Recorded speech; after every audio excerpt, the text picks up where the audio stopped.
नमस्कार मित्रांनो, स्वागत आहे आपल्या यूट्यूब चॅनलवर. आज आपण एक अत्यंत महत्त्वाचा आणि थेट तुमच्या पगार, पीएफ आणि भविष्यातील पेन्शनशी संबंधित अपडेट घेऊन आलो आहोत. ईपीएफओ म्हणजे एम्प्लॉईज प्रॉव्हिडंट फंड ऑर्गनायझेशन यांच्याकडून एक नवी योजना जाहीर करण्यात आली आहे. याचं नाव आहे एम्प्लॉईज एनरोलमेंट स्कीम 2025. ही योजना अशा लाखो कर्मचाऱ्यांसाठी आहे जे गेली कित्येक वर्ष नोकरी करत आहेत पण त्यांची ईपीएफमध्ये नोंदणी झाली नाही. आता सरकारने अशा सर्व कर्मचाऱ्यांना ईपीएफच्या जाळ्यात आणण्याचा आणि त्यांना सामाजिक सुरक्षा देण्याचा मोठा निर्णय घेतला आहे. या व्हिडिओमध्ये आपण पाहणार आहोत की ही योजना कोणासाठी आहे, कसा फायदा मिळणार आहे, नियोक्त्यांना काय करावं लागेल, किती दंड आहे, कोण पात्र आहे, कोण नाही आणि अर्ज कसा करावा. त्यामुळे शेवटपर्यंत जरूर बघा.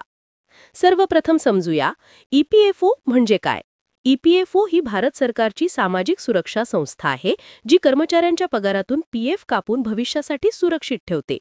पीएफ हे तुमच्या भविष्याचे, निवृत्तीचे आणि आपत्कालीन गरजेचं साधन आहे.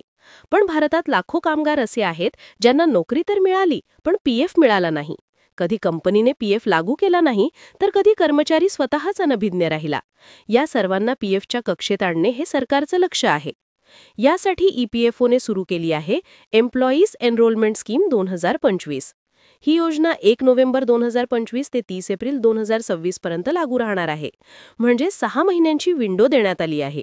या कालावधीत नियोक्त्यांना त्यांचे ते कर्मचारी ज्यांची ईपीएफओमध्ये नोंदणी झाली नव्हती त्यांना ईपीएफमध्ये नोंदवण्याची संधी दिली आहे. ही योजना मुख्यतः 1 जुलै 2017 ते 31 ऑक्टोबर 2025 दरम्यान नोकरीत असलेल्या पण पीएफमध्ये नोंद न झालेल्या कर्मचाऱ्यांसाठी आहे. म्हणजे तुम्ही या कालावधीत नोकरी सुरू केली असेल आणि कंपनीने तुमची पीएफ नोंदणी केली नसेल तर ही योजना तुमच्यासाठीच आहे. या योजनेतील सर्वात मोठा फायदा म्हणजे कर्मचाऱ्यांचा पीएफचा मागील हिस्सा भरावा लागणार नाही. होय, बरोबर ऐकलत. मागील वर्षांचा तुमचा कर्मचारी शेअर पूर्णपणे माफ केला आहे, तो तुम्हाला भरावा लागणार नाही. हे कर्मचाऱ्यांसाठी प्रचंड मोठे लाभ आहेत. मात्र नियोक्त्यांना त्यांचा हिस्सा भरावा लागेल. म्हणजे कंपनीला तिचा पीएफचा भाग प्लस व्याज प्लस प्रशासनिक शुल्क भरावं लागेल.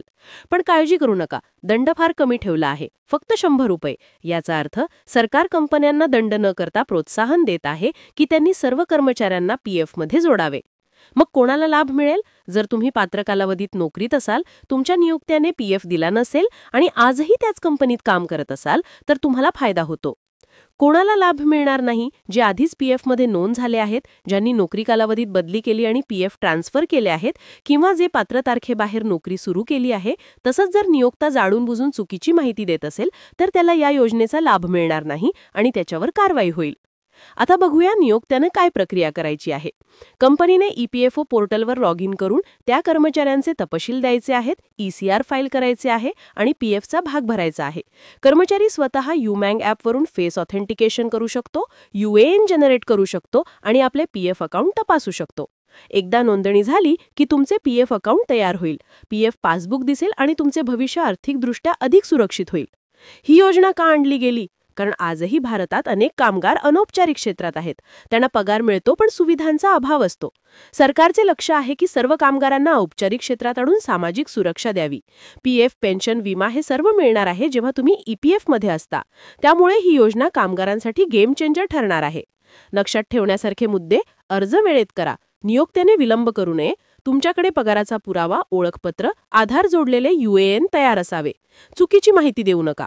एकदा योजनेची विंडो संपली की नंतर संधी मिळणार नाही. तर मित्रांनो, आज आपण पाहिले ईपीएफओ एम्प्लॉईज एनरोलमेंट स्कीम 2025 ची संपूर्ण माहिती. जर तुम्ही नोकरीत असाल आणि पीएफ मिळत नसेल तर लगेच एचआर डिपार्टमेंटशी बोला आणि या योजनेचा उपयोग करून घ्या. तुमचे भविष्य सुरक्षित करा. हा व्हिडिओ माहितीपूर्ण वाटला असेल तर लाईक, शेअर आणि सबस्क्राईब करा. पुढे आणखी सरकारी योजना, पगार अपडेट्स आणि फायदेशीर माहिती घेऊन येणार आहोत. पाहत रहा. धन्यवाद.